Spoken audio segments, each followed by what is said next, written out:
کلیجے پہ کتنا بڑا پتھر رکھا ہوگا حضرت ابوبکر نے جملہ بولتے ہوئے کہ جو محمد کی عبادت کرتا تھا وہ جان لے کہ محمد کو موت آ گئی ہے.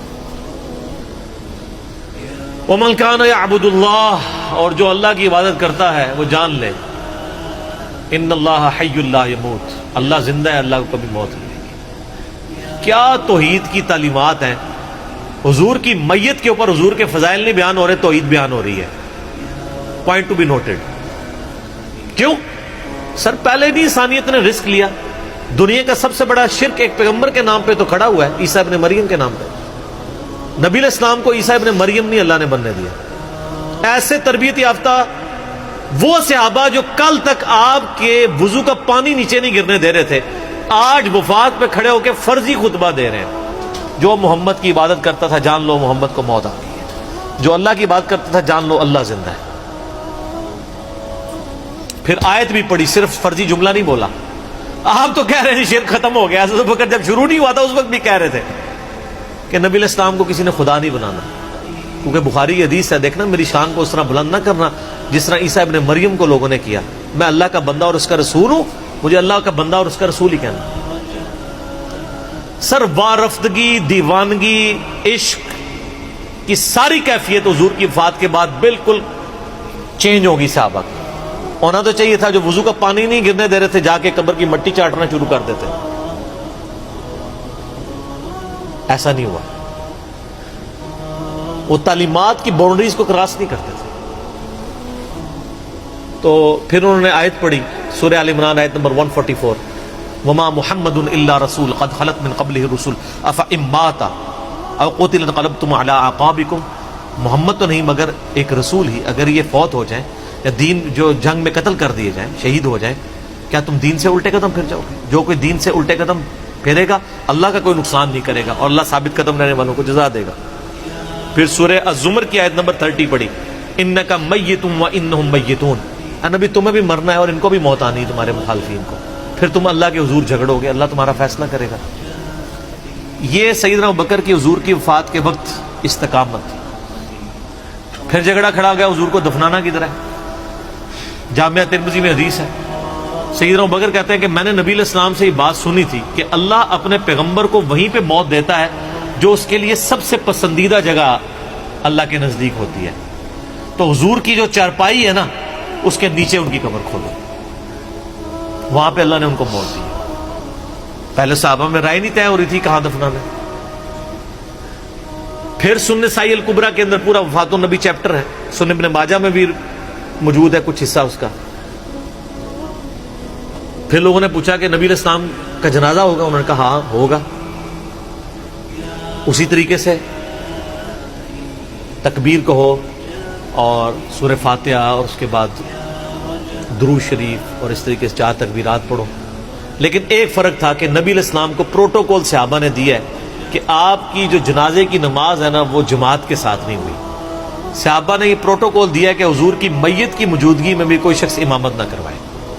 حجرے میں ایک طرف سے لوگ داخل ہوتے تھے، اکیلے اکیلے جنازہ ادا کرتے تھے. اور ڈیٹیل میں آتا ہے 2-3 دن تک جنازہ ہوتا رہا. پہلے یعنی مرد داخل ہوئے، اس کے بعد بچے، غلام، پھر عورتیں، اس طریقے سے سب نے جنازہ پڑھا. ظاہر ہے 1 لاکھ سے زیادہ لوگ تھے جنازہ پڑھنے والے. اس موقع پہ بھی سیدنا ابوبکر کی آپ استقامت دیکھیں. ورنہ حضرت عمر کتنے سٹرانگ اعصاب کے مالک تھے، ان کی حالت آپ دیکھ لیں. جب ضرورت پڑی ان کے مضبوط اعصاب کی تو کولیپس کر گئے. ابوبکر ہی کھڑے ہوئے ہیں تو حضور کو پتا تھا نا میں نے مصلی پہ کسے کھڑا کرنا ہے. اور بخاری میں الفاظ ہیں جب مصلی پہ کھڑا کیا آپ فرمایا ابوبکر کے علاوہ سارے دروازے بند کر دو، صرف ابوبکر کے گھر کا دروازہ جو مسجد کی طرف کھلتا ہے، جو مسجد کا دروازہ ابوبکر کے گھر کی طرف ہے وہ کھلا رکھو، باقی سارے بند کر دو. تو نبی علیہ السلام کو یہ پتا تھا کہ کس لیول کا کس بندے کا یعنی ایمان ہے، اس کے اعصاب ہیں. اور بخاری کے الفاظ ہیں جب حضرت ابوبکر نے خطبہ دیا، حضرت عمر کہتے ہیں میرے پاؤں میرا بوجھ نہیں اٹھا سکے اور مجھے یقین آ گیا کہ حضور فوت ہو چکے. یہاں قرآن و حدیث سن کے کسی کے کان پہ جوں تک نہیں رنگتی، وہاں پہ حضرت ابوبکر کا خطبہ اور آیات سن کے حضرت عمر کہہ رہے ہیں کہ میرے پاؤں میرا بوجھ نہیں اٹھا سکے. کہ یہ تو واقعی یہ تو قرآن کی آیت. اور اس میں بخاری مسلم صحیح بخاری میں الفاظ ہیں کئی دن تک ہم جب بھی صحابہ ایک دوسرے کو ملتے تھے تو یہی آیت سنایا کرتے تھے، ما محمد الا رسول قد خلت من قبله الرسل افئن مات او قتل انقلبتم على اعقابكم، کہ محمد تو نہیں مگر ایک رسول، انہیں بھی تو موت آنی ہے، تاکہ ہمیں یہ یقین آ جائے کہ حضور دنیا سے چلے گئے۔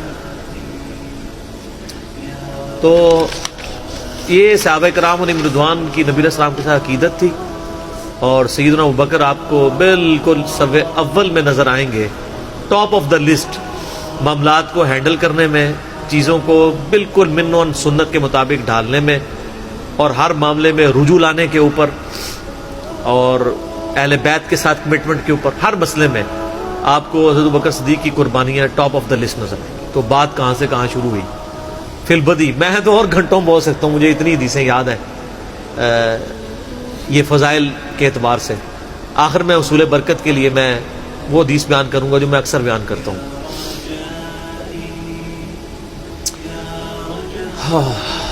عبداللہ بن عباس رضی اللہ تعالیٰ عنہما کہتے ہیں، بخاری اور مسلم دونوں میں ہے،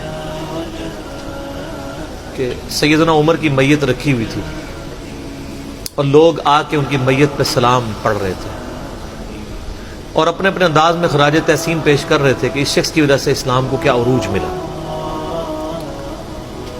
تو کہتے ہیں اتنے میں میں نے محسوس کیا کہ ایک شخص میرے پیچھے آ کے کھڑا ہوا اور اس نے میرے کندھے پہ یوں کونی رکھی، میری پیٹھ اس کی جانب تھی، اس نے کونی میرے کندھے پہ یوں رکھی، اور حضرت عمر کی میت سے مخاطب ہو کے کہنے لگا کہ اے عمر، اللہ تجھ پہ رحم فرمائے، تو روئے ارض پہ ان لوگوں میں سے ایک شخص تھا کہ میری بھی خواہش تھی کہ میں ان اعمال کے ساتھ اللہ کے حضور پیش ہوتا، کہ اگر اللہ کے حضور پیش ہونے کے لیے مجھے بہترین اعمال چاہیے تو تیرے اعمال۔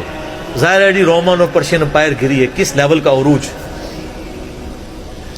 کیونکہ میں نے رسول اللہ صلی اللہ علیہ وآلہ وسلم سے بارہا سنا تھا، میں ابو بکر اور عمر داخل ہوئے، میں ابو بکر اور عمر نکلے، میں ابو بکر اور عمر نے یہ کیا، تو مجھے بڑی امید تھی کہ تم اپنے دو ساتھیوں سے جا ملو گے، یعنی رسول اللہ اور ابو بکر کے ساتھ صلی اللہ علیہ وآلہ وسلم رضی اللہ عنہ۔